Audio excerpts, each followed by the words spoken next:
All right, welcome to our explainer. Today we are diving into something that's, well, it's a total revolution in construction safety. We're going to talk about how we can literally build safety right into the DNA of our buildings. Making our digital blueprints not just smart, but wise. Imagine embedding decades of human experience into a file to stop accidents before they can even happen. Sound cool? Let's jump in. So let's just start with the big question, the one that really drives this whole thing. How on earth do you prevent an accident before construction has even started? I mean, before a single brick is laid. It sounds pretty much impossible, doesn't it? But what if the blueprint itself could, tap you on the shoulder and warn you about danger? And that brings us right to our first big idea here, designing danger out. Think about it. The safest construction site you can possibly have is one where the biggest hazards were never even part of the plan to begin with. The real safety work, it starts way before anyone even thinks about putting on a hard hat. Okay, look at this number, 36%. In a place like Singapore, that's the percentage of all work-related deaths that happen in construction. I mean, that's staggering. It's a huge, persistent problem for the whole industry. And what it tells us, loud and clear, is that what we're doing for on-site safety, it's just not enough. The problem, it seems, starts somewhere else entirely. And here's the real kicker.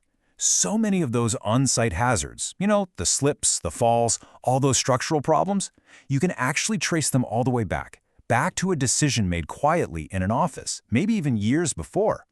And that is the absolute core idea behind what's called Design for Safety, or DFS. It's this whole philosophy that says, hey, let's stop treating safety like an afterthought. It needs to be a fundamental part of the design from day one. All right, so if the problem starts in the design, well, it's pretty obvious the solution has to start there too. And this is where it gets really interesting. We're talking about making our digital blueprints truly smart, moving them from just being containers of information to actually having, well, knowledge. Now, the foundation for all this is a technology a lot of you are probably familiar with, Building Information Modeling, or BIM. And remember, a BIM model is so much more than just a pretty 3D picture. It's this incredibly rich, intelligent database. Every single thing in it, a window, a support beam, you name it, it knows what it is, and it has all this data attached to it. It's really the perfect starting point for what we're about to do. Okay, to really get the jump we're trying to make here, let's look at this thing called the DIKW pyramid. So at the bottom, you've got data. That's just raw descriptions, like old school drawings. Then you process that data and you get information, and that's kind of where a standard BIM model lives. But the real magic, the part we're aiming for, is that next step up, knowledge. That's when the model doesn't just hold information, it understands the context, the implications of it, and that's our goal. So, to put it simply, this is the whole point. We want to take BIM from being just a passive database and turn it into an active, knowledgeable partner, a partner in the design process. We want a model that doesn't just show you a beam, it understands that a beam of that particular length without a lifting point, that's a huge safety risk. Okay, so this next part is really fascinating. How do you teach a computer to have a gut feeling? Seriously, how do you capture that priceless intuition that a veteran engineer has? That spidey sense for what's dangerous, and actually teach it to a machine? Well, that expert intuition, it actually has a name. It's called tacit knowledge, and it's exactly what it sounds like. It's the wisdom that you won't find in any textbook. It's the stuff you learn over decades, on the job, seeing what works, seeing what fails spectacularly, and what can go really wrong. It's unbelievably valuable, but it's always been so hard to document and pass on. Well, until now. And this is how it's done. It's actually brilliant in its simplicity. You take that fuzzy gut feeling and you translate it into a simple, logical rule that a computer can totally understand. So, an expert just knows a super long beam without a good lifting point is a recipe for disaster. We can turn that into code, something like, if beam length is greater than this much, and it doesn't have a lifting point, then you flag it as a risk. It's simple, it's powerful, and a machine can check it 1,000 times a second. So the system that makes all this happen is built on three key parts. First, you've got your main BIM model, right? The digital blueprint. Second, you build what's called a safety knowledge library, basically a big digital book filled with hundreds of those expert rules we just talked about. And finally, you have a reasoning engine, which is the brain of the operation. Its only job is to constantly compare the model against that library of rules. And this is the payoff. A designer is working on the model, they hit a button to run the check, and bam! Instantly, the model lights up, highlighting every single part that breaks one of those safety rules. What you're literally seeing is the model acting like a senior safety expert, standing over your shoulder, catching potential disasters at the absolute earliest moment. Okay, so that was all about capturing those unwritten, gut feeling kind of rules. But what about all the rules that are written down? You know, the official stuff. That's what our next case study is all about, automating compliance with the actual rulebook. So now we're talking about something called explicit knowledge, and it's pretty much the exact opposite of that tacit gut feeling stuff.